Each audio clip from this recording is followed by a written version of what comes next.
estava fazendo umas anotações aqui sobre o debate. O Marçal, eu senti ele numa postura extremamente arrogante. Ele atacou a Tabata Amaral muitas vezes, disse que ela era uma adolescente, para-choque de comunista, que se sentia como uma sabichona, que a plateia dela lá no debate era uma plateia kids, enfim, ele foi fazendo uma série de ataques a ela, e esse ar de arrogância ele tentou passar o tempo inteiro, inclusive fazendo insinuações em relação ao Guilherme Boulos. E eu queria te perguntar, do ponto de vista do eleitor, uma pessoa com essa postura arrogante no debate tende também a não ter simpatia, né, Bosco, ou não? O que você acha disso? Quando ele é confrontado para debater, e o adversário é preparado, ele tenta desqualificá-lo com avaliações subjetivas, né?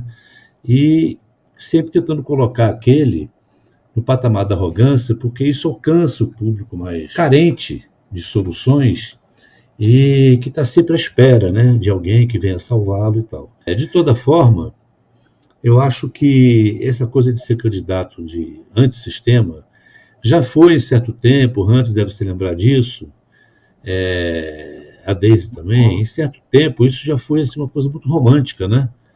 O cara antissistema, mas que vinha com propostas, embora propostas inalcançáveis e tal, algumas muito sigelas. Mas agora o candidato antissistema, a gente pode definir aí, pela quantidade de perfis iguais ao do Pablo, não é?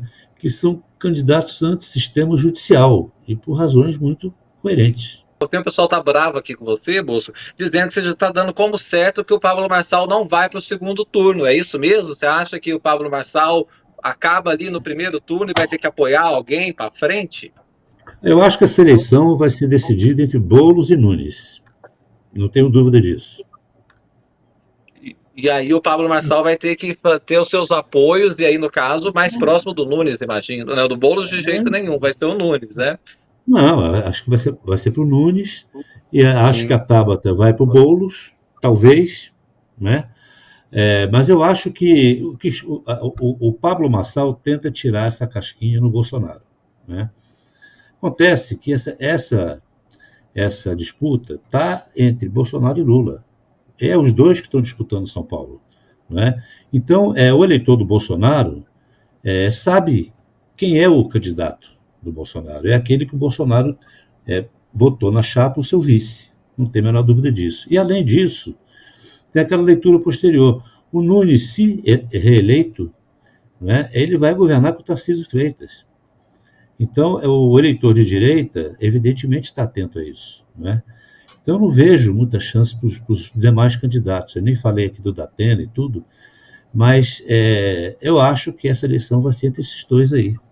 Perfeito. Vamos deixar o Datena, que ele é um caso à parte. Ele foi considerado por quase todo mundo como o pior desempenho no debate, dado o histórico dele de apresentador de televisão. Ele nem acertava a câmera para olhar. Mas vamos deixar o Datena para, antes de te ouvir, o Bosco trouxe aqui muito bem. O Nunes também, ele saiu bem no debate, porque foi o alvo preferencial dos outros adversários, o que é natural. Ele está com a máquina na mão, todo mundo vai mesmo fazer dele ali uma vidraça. Você acha mesmo que o Nunes soube se sair bem, e ele tem essa característica de um bolsonarismo mais envergonhado, não é? Ele quer o voto do Bolsonaro, o apoio do Bolsonaro, mas não quer tanto se associar a isso. Como é que faz? Dá para colocar o pé só a pontinha assim, ou tem que entrar com tudo nessa água, Daisy? Afonso, esse é o grande desafio, e inclusive vai ser o desafio do governador, do Tarcísio, se ele quiser ir para a presidência da República, né? Eu acho que ele vai tentar a reeleição para o governo do Estado, né? Se o governo do Estado for bem, eu acredito que esse seja o caminho dele, ele vai tentar a reeleição para o governo do Estado e depois ele tenta a presidência da República. Mas esse é o desafio do Tarcísio também, né? Navegar entre esse bolsonarismo, entre essa direita, centro-direita, e é o mesmo desafio do Nunes, né? Se associar demais ao ex-presidente Jair Bolsonaro pode trazer também a rejeição dele, que é muito alta, né? Mas se ele se afasta, ele também perde esse eleitorado do Bolsonaro, que é muito fiel, né? E aí ontem no debate aconteceu o esperado, assim, né? Todos os candidatos atacaram o Ricardo Nunes. O que eu esperava que não aconteceu foi um embate maior em relação ao Boulos, o Boulos ser mais questionado, né? Porque todos os candidatos miraram a artilharia ali para o Ricardo Nunes e deixaram o Boulos muito confortável, né? tirando ali as brigas com o Pablo Marçal, que foram provocadas pelo Marçal, né? Mas o Boulos acabou ficando numa situação muito confortável e até de pouco questionamento, né? A gente tem que lembrar, e eu concordo aqui com o Bosco, né, que os dois maiores candidatos são o Nunes e o Boulos, né, mas ontem o ataque ele foi todo para o Ricardo Nunes, que eu acredito, sim, eu concordo que se saiu bem, manteve a calma, não perdeu a paciência, diante de tantos ataques, teve um momento ali do debate que até o Boulos perdeu a paciência com o Pablo Marçal, e o Ricardo Nunes conseguiu seguir ali num tom ponderado. O desafio do Ricardo Nunes é se fazer conhecido do grande eleitorado, né? Porque ele não é conhecido, né? Ele era o vice do Bruno Covas, não foi um personagem político eleito, né? Então não é um agregador de votos, pelo menos não ainda. A gente tem algumas estatísticas a favor dele, né? 63% dos prefeitos que tentaram a reeleição no Brasil conseguiram reeleição nas últimas campanhas, né? Mas o Ricardo Nunes ele foge um pouco dessa estatística e ele tem um desafio que para mim é muito importante nessa época que a gente vive, que é de se tornar midiático, se tornar interessante, né? Porque política hoje, assim, a gente tem uma máxima, né, de que a política antigamente ela era na sua grande parte de ideias, né? Hoje ela é de personagens. A gente pode ver ali, por exemplo, no debate, dois candidatos que estão ali e estão com chances de concorrer, que são o Datena e o Pablo Marçal, eles são personagens midiáticos, né? O Marçal, zero histórico na política, esse sim, zero histórico na política, né? Apesar das tentativas dele, mas é um personagem oriundo de redes sociais, o Datena dos meios de comunicação, também sem um passado político, e o Boulos e o Nunes ali com um passado meio restrito, né? Não diretamente na máquina administrativa, a não ser por outras condições. Então, eu acho que o grande desafio do Nunes, já que tu me perguntou sobre ele especificamente, é se fazer conhecido do grande eleitorado, se tornar um personagem interessante e usar esses elementos a favor dele, provar que ele realmente pode ser um bom gestor e não somente um herdeiro do Bruno Covas, né? Então, tem muito desafio para o Ricardo Nunes ainda. O Ricardo Nunes que assumiu a Prefeitura de São Paulo depois da morte do Bruno Covas, que eu me lembro sempre o dia, porque foi o dia do meu aniversário, desde uma tragédia, a morte do Bruno Covas, dia 16 de maio, né? Então aí o Ricardo Nunes assume, e até hoje, se perguntar para boa parte das pessoas de São Paulo, não sabe o nome do prefeito. Então é curioso, porque ele está prefeito, mas não é conhecido pela população. Então esse é um desafio dele, se apresentar como um nome. O Maurício Randes, eu quero te perguntar um pouco sobre o Boulos, porque o Boulos, a Deise falou muito bem, e está aqui nos meus registros, viu, Deise, que eu fiz dever de casa, ó, anotei ponto a ponto aqui do debate, como vocês também certamente fizeram.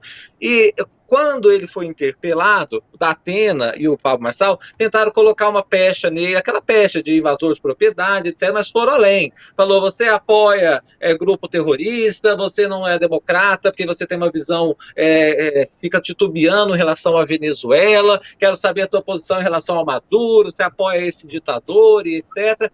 Você acha que o Boulos soube se sair bem dessas questões mais polêmicas que tentaram colocar ele? Você acha que, ao fim e ao cabo, isso acaba podendo prejudicar ele depois do debate ou não? Quem estava com ele continua e afirma essa posição?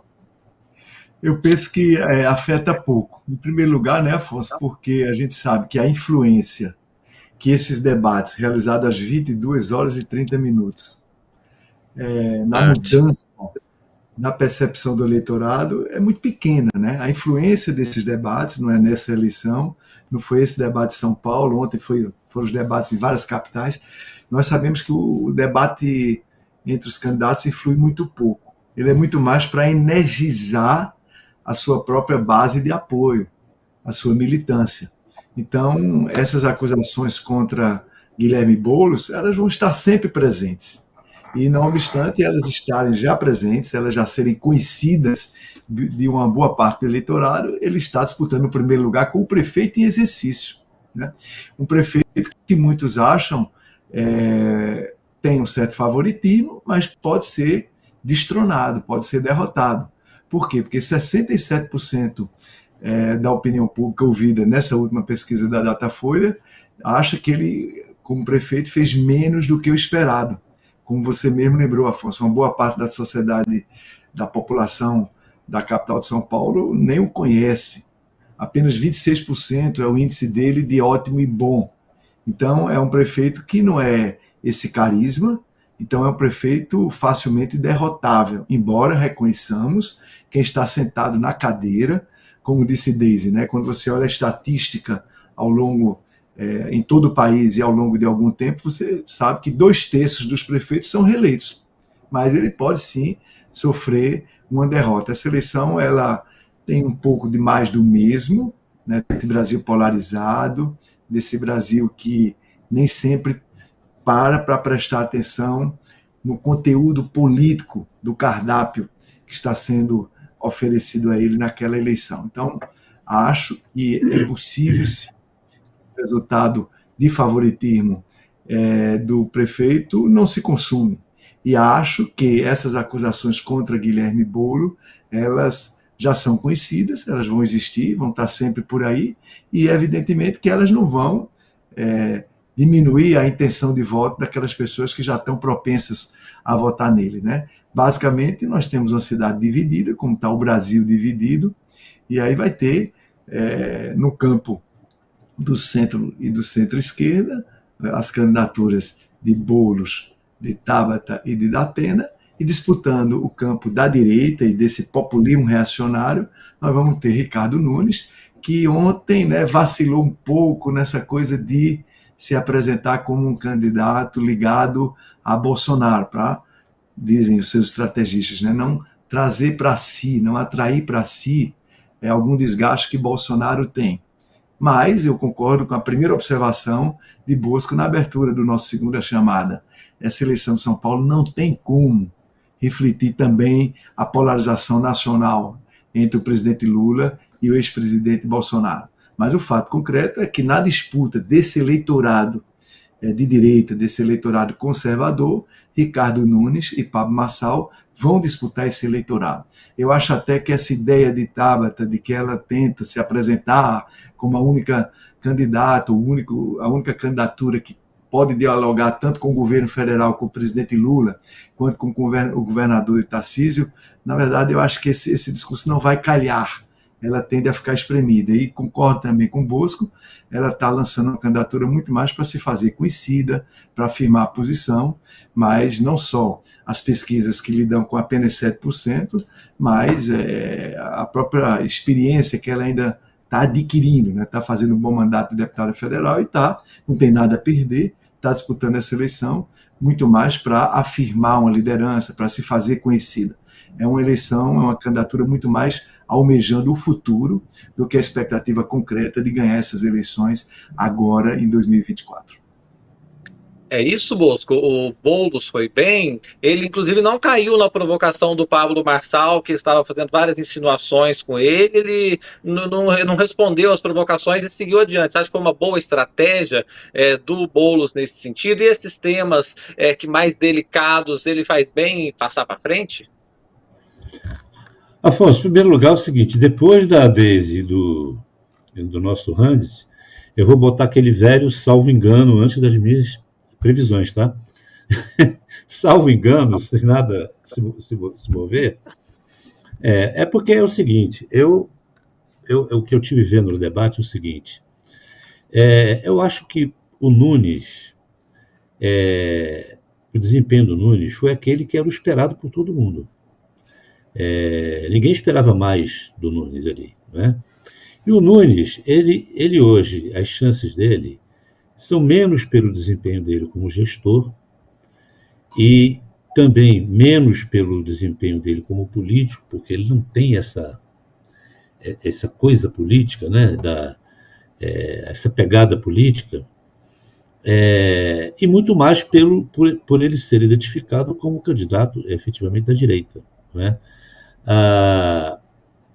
Eu acho que isso vai ficar mais claro no curso dessa campanha, quando ficar mais nítido para o público que ele é o candidato que Bolsonaro defende, né?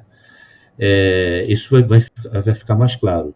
O que ele está evitando agora é ele tomar a iniciativa de dizer que é um candidato do Bolsonaro. Isso tem que ser dito pelo Bolsonaro, né? Quer dizer, entra como apoio, né? Eu acho que isso vai ficar mais claro no curso da campanha, por isso que eu digo que eu acho que ele tem mais chance que os outros. Eu acho que o Datena, por mais midiático que seja, ele próprio, né, já disse que está ali porque um dia ele quer chegar no Senado. Eu não sei se o Datena, mesmo sendo midiático assim, ele teria uma chance nessa disputa pela Prefeitura de São Paulo de chegar lá, né? Acho que o Boulos foi poupado, acho sim que quanto mais você puder ignorar, passar para frente algumas coisas, algumas cascas de banana de Pablo Marçal e tal, melhor. Porque nesse caso, quem faz, como se diz no teatro, né, o papel de escada é o Boulos, né? Se o Boulos ficar respondendo, ele está fazendo escada para o Pablo Marçal, apesar dele ser um influencer, mas o Boulos já está aí há algum tempo, é figurinha carimbada, é uma figura conhecida. Então, acho sim que ele foi poupado e se contentou com isso, não é? Agora, eu acho que o Nunes também tem um aspecto do eleitorado conservador paulista, que ele tem muito essa visão do governador e do prefeito como servidores, não é? Então, você veja bem, guardadas todas as proporções, todas, porque há muitas diferenças, mas se a gente for lá para o comecinho, lá atrás, não haverá tanta, né? O Nunes, ele tem mais ou menos aquele perfil que o Alckmin tinha no início, né? Que ele valeu o apelido de picolé de chuchu, quer dizer, aquele perfil de um homem católico, um frequentador da paróquia, aquela coisa ali. O Alckmin foi, está aí hoje, do tamanho que a gente está vendo, né? Eu acho que o Alckmin é muito mais político que o Nunes, mas eu usei essa comparação apenas para mostrar que essa coisa mais retraída que o Nunes passa, que do ponto de vista do político é um defeito, pode acabar sendo transformada numa coisa positiva para ele diante de um debate polarizado, onde prevalece muito a agressividade, as acusações, xingamentos, etc.